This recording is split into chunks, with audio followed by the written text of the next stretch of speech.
It was raining that day in the city by the bay.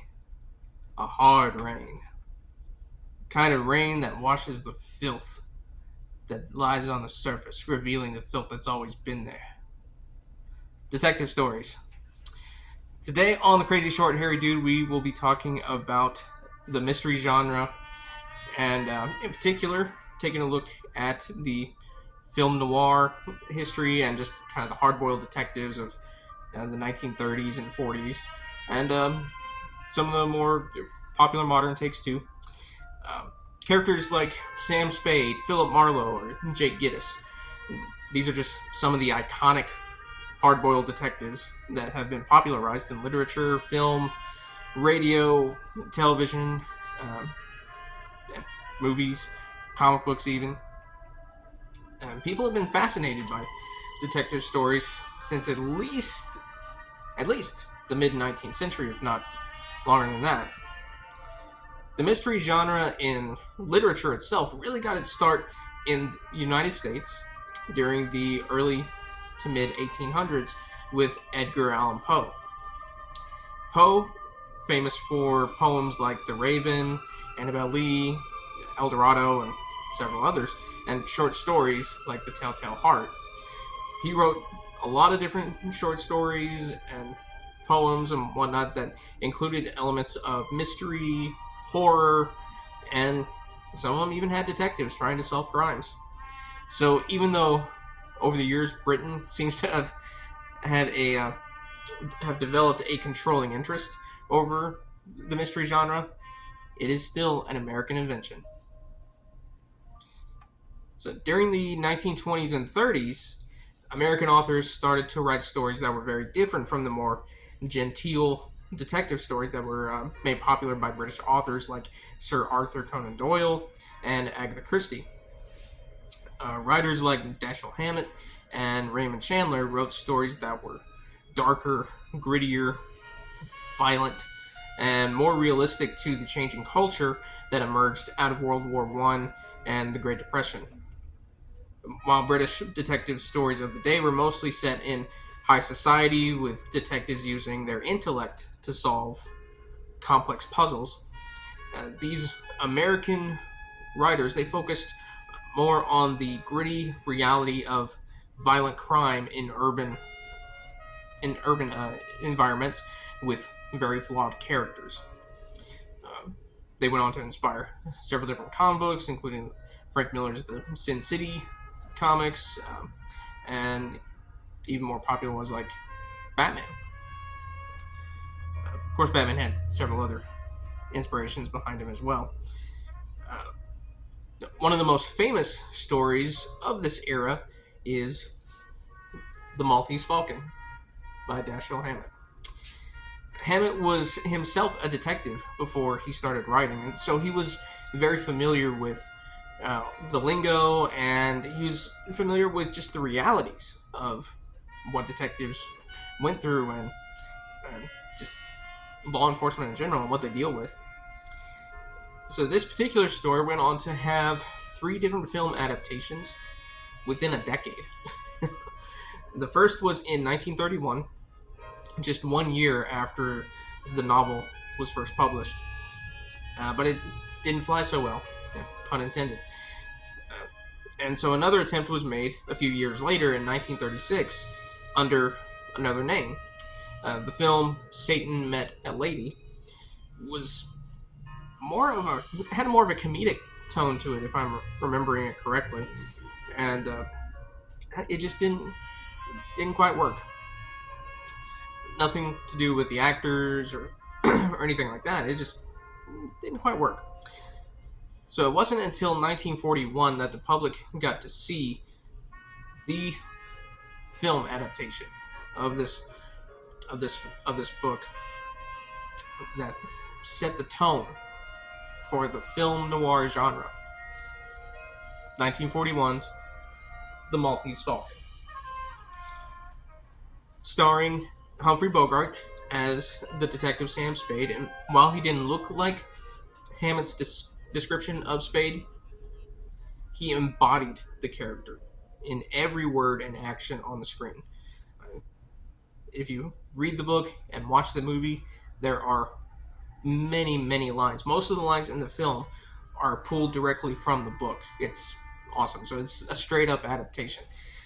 Of course, back then, the film censors were a little more prevalent. Uh, so there are a lot of things in the movie that they changed or toned down. Um, for instance, Sam Spade at one point is talking with his lawyer, and he says he might have to tell the coroner to go to blazes, which in the book, yeah, he doesn't use the word blazes. uh, but the film was still a very strong adaptation and very accurate to the book. Um, the movie also starred Mary Astor as the femme fatale, Bridget O'Shaughnessy, Peter Lorre as Joel Cairo, and Sidney Greenstreet as Casper Gutman. The movie really involves these different thieves who all show up in San Francisco at once looking for a statuette of a bird, the Maltese falcon, which I actually have a replica here. Uh, the little statuette was supposed to have been made by knights of crusading knights who lived on Malta, and they were very wealthy, and so they sent to the King of Spain a beautiful golden falcon statuette that had all kinds of jewels just encrusted on it. But the statue was stolen en route and disappeared for many years and was tossed around Europe in different places before it finally developed a coat of black enamel.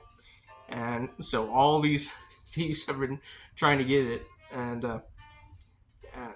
yeah, so there's murder, there's you know treasure, there's romance, there's drama, there's violence and action and all kinds of things in this movie.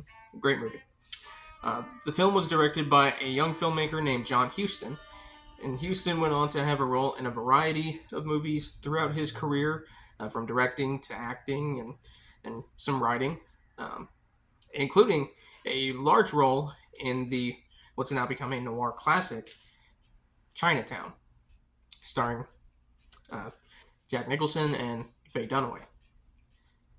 So other classic noir stories from that same time period. Raymond Chandler was a very popular author back then, and he developed a few different characters. One of his most famous ones was Philip Marlowe, also who was played by Humphrey Bogart, and several other actors over the years, including Elliot Gould, and more recently, Liam Neeson. But stories like The Big Sleep and The Long Goodbye, which, trust me, it is a long goodbye. They were also very popular. Chinatown, like I said, was a film starring Jack Nicholson and Faye Dunaway. It is one of the best in the whole genre. It really kind of takes the classic detective noir story and kind of turns it on its head. I'm not going to spoil it for anybody who hasn't seen it yet. Just I will just say that there is a scene that took me by surprise. And those of you who have seen the movie, you can probably guess what it is. And the most famous line from that film was, "Forget it, Jake. It's Chinatown." Other movies like The Big Heat and Double Indemnity, Vertigo, The Black Dahlia, L.A. Confidential, which those are more modern ones. Marlowe is another one that recently came out just about 3 years ago, I think, with Liam Neeson. It's a good movie.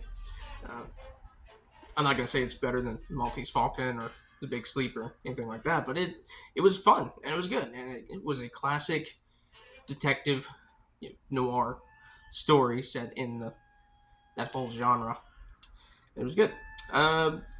L.A. Confidential is another movie. Let's see.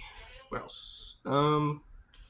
Reminiscence while not a classic detective story, it does take place in the near future with some sci-fi elements thrown in.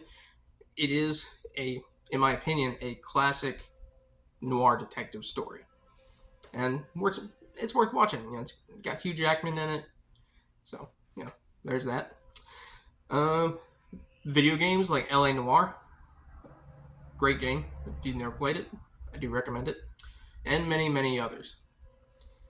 So my favorite detective my favorite noir detective stories: The Maltese Falcon, number one. It set the tone. It is the godfather of all noir detective stories.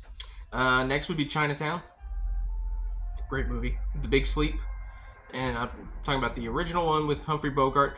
The remake with Robert Mitchum was good, and there were some parts that were more accurate to the book, but they changed the locations, and it wasn't no longer taking place in California. It was taking place in England, and anyway, uh, but it was still a good adaptation. The Untouchables, fantastic movie, um, starring Kevin Costner, Sean Connery, and Robert De Niro as Al Capone. Uh, yeah, just a fantastic one. I set that in the film noir detective stories as well as gangster movies in general. Great movie.